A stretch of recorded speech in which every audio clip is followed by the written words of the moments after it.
Here we have a 2023 Dodge Challenger Scat Pack. Got 6.4 in it.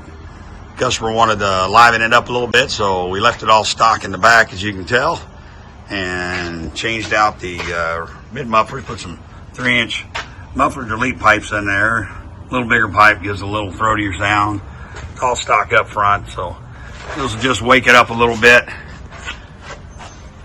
Shouldn't wake up the dead, but it might. Let's see what it sounds like.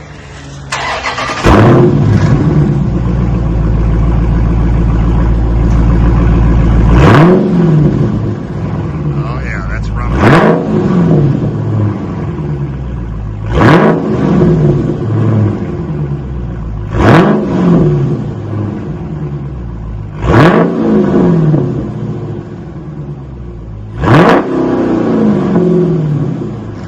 Pretty loud from back here.